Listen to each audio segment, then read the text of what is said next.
dia, boa tarde, boa noite, boa madrugada, querido concurseiro. Hoje nós vamos falar nas rapidinhas jurídicas da Lei Maria da Penha, Lei 11.340 de 2006. É uma lei que despenca em concursos públicos, então a gente precisa saber muito bem, inclusive as modificações do pacote anticrime. Ah, Juliana, mas a modificação do pacote anticrime também na Lei Maria da Penha? Sim! Então precisamos saber. Começando. A Lei Maria da Penha, ela não cria crimes. Muito errado está quem pensa, lá é o crime da Lei Maria da Penha. Não existe crime na Lei Maria da Penha, certo? Os crimes são usados do Código Penal ou de outras leis, porque a Lei Maria da Penha, ela foi feita para prevenir, para coibir a violência doméstica baseada no gênero, certo? Não é, então, para criar crimes. Agora, recentemente, tem um crime criado pela Lei Maria da Penha, depois nós vamos falar dele, mas agora eu preciso que vocês saibam que a lei em si, ela foi feita para criar mecanismos para coibir e prevenir a violência doméstica e familiar contra a mulher, atendendo, então, ao pedido, mandamento, do artigo 226, parágrafo 8º da nossa Constituição Federal, certo? Então, para começar o BRIC, toda mulher é referência de mulher para esta lei, independente de raça, independente de etnia, de escolaridade, de classe social, de qualquer coisa, certo? Mulher é a vítima dessa lei. Não existe João da Penha. Não, é Maria da Penha. É mulher. A vítima só pode ser mulher. E o agressor? O agressor pode ser homem ou mulher. Veremos mais adiante. Mas a vítima é mulher. E essa violência doméstica e familiar é em razão do gênero. Senão, não é a Lei Maria da Penha. Bom, vamos lá. Muito importante, eu leio isso aqui para vocês. Cabe à família, à sociedade e ao poder público criar condições para que toda mulher tenha direito à vida, à saúde, à alimentação, a lazer, a esporte, ao trabalho. Vocês viram bem que no início eu falei cabe à família, cabe à sociedade e ao poder público. Então, gente, chega daquela história de o vizinho tá batendo na vizinha, o primo tá batendo na prima, mas eu não vou fazer nada, porque briga de marido e mulher, ninguém mete a colher. Mete a colher, sim, porque também é tua responsabilidade. Tu, seja como familiar, seja como sociedade, também é tua responsabilidade criar meios para que aquela mulher não seja subjugada em razão do gênero e não sofra, então, no exemplo que eu dei, uma agressão física. Certo? O que é violência doméstica e familiar contra a mulher? Me diz a lei que é qualquer ação ou omissão baseada no gênero que importe morte, sofrimento físico, mental, sexual, psicológico ou patrimonial. E aí, vamos ver o seguinte. Muita gente pensa, eu tava na rua andando, fui estuprada por uma pessoa que eu nunca vi, não sei quem é. É um estupro na forma da Lei Maria da Penha? Não. Por quê? Porque a Lei Maria da Penha, ela prevê que o agressor não no sentido masculino, mas a pessoa agressor, tem que ter uma relação anterior com a vítima. E essa relação pessoal, advém de uma unidade doméstica, moram juntos ou dividem o mesmo pátio ou dividem a mesma casa. No âmbito familiar, pai e filha, mãe e filha, avó e neta, primo, não tem problema. Ou ainda, relação íntima de afeto. Cuidado, aqui não depende de coabitação, obviamente. E aqui, muito importante dizer que não depende de orientação sexual. Então, um casal homoafetivo de mulheres pode haver alguma agressão, seja ela física, psicológica, moral, sexual, de uma contra outra, sim. E se forem dois homens, não. Porque a Lei Maria da Penha protege, como eu disse para vocês, a violência baseada no gênero e ela protege a mulher, certo? Falado isso, quais são as formas de violência? Existem, então, 5 tipos de violência. Violência física, que pode ser de uma contravenção penal, pode ser um empurrão, pode ser uma puxada de cabelo, pode ser um tapa, pode ser um soco, pode ser uma facada, pode ser um tiro. Então, vai desde o empurrão até um feminicídio, certo, gente? Violência psicológica. Violência psicológica, todo aquele ato que a pessoa faz para diminuir a pessoa em razão do gênero. Tu não é uma boa mãe, tu não é uma boa esposa, tu não sabe cozinhar, teu corpo não é legal, eu não acho legal o jeito que tu te veste, o jeito que tu te maquia, tudo isso é uma violência psicológica, certo? Violência sexual. Aqui, gente, importante dizer que transar, homem e mulher, casados ou não, o sexo, a transa, tem que ser consensual. Se a mulher for obrigada a praticar o ato sexual, mesmo sendo esposa do agressor, se ela foi obrigada, assim o crime de estupro do artigo 213 do Código Penal, além de ser uma forma de violência sexual. Aqui não só com ela sendo vítima, então, do estupro, como, por exemplo, o homem assistir uma cena de sexo dele com o amante, ou obrigando ela a deixar de tomar anticoncepcional, obrigando ela a engravidar, ou obrigando ela a não engravidar. Então, gente, tudo entra na violência sexual. Violência patrimonial. Aqui, gente, vai desde o furto até... É muito importante falar que a lei engloba na violência patrimonial o fato de o agressor assegurar os documentos, inclusive a carteira de trabalho da vítima, ou ainda não deixar que ela trabalhe. Então, por exemplo, o cara vai lá, ela é dentista, o cara vai lá e destrói o consultório dela. Ela não pode mais trabalhar, é uma violência patrimonial. Ainda nós temos a violência moral, que se resume em 3 crimes que estão lá no Código Penal: injúria, calúnia e difamação. Certo? Violência moral, então, injúria, calúnia e difamação.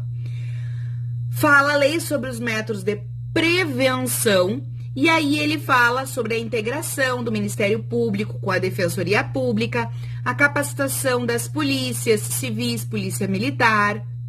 Aqui bem importante falar que aqui no estado do Rio Grande do Sul, a Polícia Civil hoje conta com muitas delegacias já especializadas e, além disso, as delegacias ainda que não são especializadas, as delegacias gerais, por exemplo, contam com a chamada Sala das Margaridas. Há uma preferência de atendimento de mulheres para aquela vítima e é uma sala que ela abraça a vítima naquele momento de situação de violência doméstica e familiar. Não revitimiza a vítima, certo?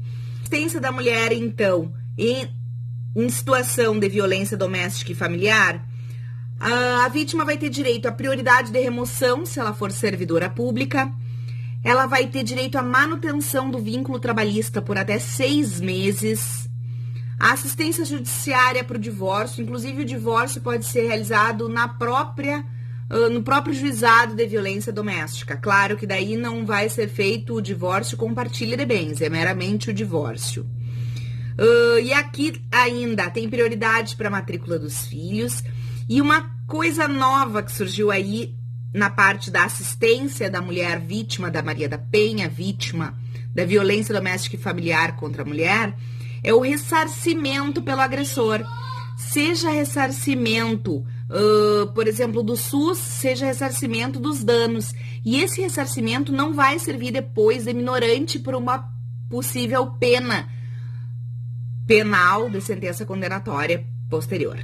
Bom, além disso, assistência de situação de violência doméstica e familiar contra a mulher, temos a autoridade policial, que é o primeiro lugar onde a vítima chega, né, gente? Essa vítima chega lá, vítima da violência doméstica e familiar, chega na delegacia. E aí, vai ter um atendimento especializado, como eu falei, preferencialmente por mulheres. A vítima não vai ter contato com o agressor. A polícia vai evitar a revitimização, que eu já tinha falado para vocês. Vai garantir a proteção da vítima. Vai encaminhar a vítima para o hospital ou para o ML para ela fazer exames, se necessário. Vai transportar ela para um abrigo, para um lugar seguro. Vai lavrar o boletim de ocorrência. Vai ouvir as partes, vai ouvir as testemunhas. Vai colher todo tipo de prova que naquele momento puder fazer. Inclusive, ele vai enviar o pedido de medida protetiva de urgência em até 48 horas para o juiz. Ainda, quanto ao afastamento do lar, se for extremamente necessário, é o juiz quem faz o afastamento do lar do agressor, o afastamento do agressor do lar conjugal, vamos dizer assim. Se não houver comarca naquela cidade, o delegado pode fazer. Se não tiver comarca e não há delegado disponível no momento, o próprio policial pode fazer o afastamento do lar do agressor. Mas tanto o afastamento feito pelo delegado quanto pelo policial deve ser comunicado ao juiz em 24 horas, certo, gente? Beleza. Vamos falar então agora muito importante, nas ações penais públicas, quando for o caso, né, gente? Porque a depender do crime praticado contra a mulher, o crime pode ser de ação penal pública incondicionada ou pode ser de ação penal pública condicionada à representação da vítima. A vítima precisa representar para que o Ministério Público dê início ao processo, ofereça a denúncia, então. E se essa vítima vem e se retrata, diz o seguinte: não, eu representei, mas agora eu não quero mais. Gente, para evitar que essa retratação seja fruto de uma coação, de uma ameaça do agressor, o juiz vai ter que designar uma audiência para isso, para que a vítima se retrate. O Ministério Público vai ser ouvido. Tudo isso para evitar que essa retratação, então, seja resultado de uma ameaça. Tira aquela representação contra mim ou eu te mato. Aí a mulher vai lá e se retrata. Ela está sendo novamente vítima, vocês entendem isso? Então, para evitar isso, tem uma audiência, sem a presença do agressor, logicamente, para ouvir a vítima. Está lá no artigo 16 da Lei Maria da Penha. Além disso, me fala a lei que não cabe penas de cestas básicas, não cabe substituição da pena privativa de liberdade por uma pena que seja tão somente de multa, para evitar aquela alocação que existia antigamente, que um tapa valia R$100, que um soco valia um salário mínimo. Não. O dano psicológico, muito mais do que o dano físico sofrido pela vítima, não tem preço. Então, o agressor não pode quantificar essa agressão. Pode incluir, medidas protetivas de urgência. O juiz, em 48 horas, ele recebe, então, do delegado em 48 horas, e em 48 horas ele pode conceder a medida protetiva de urgência. Inclusive, o juiz pode conceder de ofício, imediatamente, sem audiência, ele só avisa o Ministério Público. E quais são essas medidas protetivas de urgência? Pode ser a apreensão da arma, se o agressor tiver uma arma, afastamento do lar, já falamos dele, proibição de aproximação do agressor em relação à vítima, proibição de qualquer tipo de contato. Pode ainda, novidade legislativa, o juiz determinar que o agressor vá a programas de recuperação ou ainda que ele participe de acompanhamento psicossocial. E por fim, também, obviamente, o juiz pode decretar a prisão preventiva em qualquer fase do inquérito policial ou da ação penal, lembrando que a prisão preventiva sempre tem que ser requerida, seja pelo delegado, seja pela parte, seja pelo Ministério Público. Sim? Além dessas medidas protetivas de urgência que eu falei, também tem alimentos provisionais. Pode o agressor, então, ter que pagar alimento para a sua ex-companheira, ex-mulher, enfim, e para os seus filhos, obviamente. Essas medidas protetivas de urgência, elas podem ser usadas uma a uma, vamos dizer, o juiz deixa só afastamento do lar e proibição de aproximação. Como ele pode colocar várias, como ele pode trocar, essa não está funcionando, eu vou trocar por aquela. O juiz tem essa discricionariedade da aplicação de uma ou várias medidas protetivas de urgência, assim como ele tem discricionariedade do caso para trocar as medidas protetivas de urgência, certo? A vítima, eu falei para vocês que o divórcio pode ser diretamente na vara, né? No juizado da violência doméstica e familiar contra a mulher, desde que não tenha partilha de bens. Mas para as ações cíveis decorrentes de violência doméstica, quem escolhe a competência processual é a vítima. Ela pode escolher o juizado do seu domicílio, o juizado do lugar do fato ou ainda o juizado do domicílio do agressor. É a vítima quem escolhe. Pois bem, nessas ações que envolvem violência doméstica e familiar contra a mulher, o Ministério Público sempre intervém, seja como parte, seja como custos legis, certo? E por fim, eu deixei a frase mais não, mentira, não é o fim, porque eu ainda tenho que falar que se o réu descumpre as medidas protetivas de urgência, ele pratica um crime chamado descumprimento da medida protetiva de urgência. É um crime, foi criado depois da lei, foi incluído posteriormente, está lá no artigo 24A e prevê a pena de 3 meses a 2 anos, certo? Pelo descumprimento de uma medida protetiva de urgência. E agora sim, por fim, e não menos importante, bem pelo contrário, muito importante, porque é uma das coisas que mais cai em prova, é o fato que a Lei Maria da Penha vedou, obstou, negou. Entenderam? Sim ou não? Negou, obstou, vedou. Qualquer aplicação da lei do GCRIM, da lei 9099 de 95. Tá lá no artigo 41 da Lei Maria da Penha, que não se aplica à violência doméstica a lei do GCRIM. E aqui, gente, teve uma ADC, uma ação direta de constitucionalidade, questionando para o STF. Esse artigo da Lei Maria da Penha é constitucional? E o STF disse o quê? Sim, é constitucional. Ou seja, não se aplica nada da lei do GCRIM quando estivermos em situação de violência doméstica e familiar contra a mulher. Entenderam a Lei Maria da Penha em 18 minutos e 13 segundos. Um beijo, até a próxima Rapidinha Jurídica.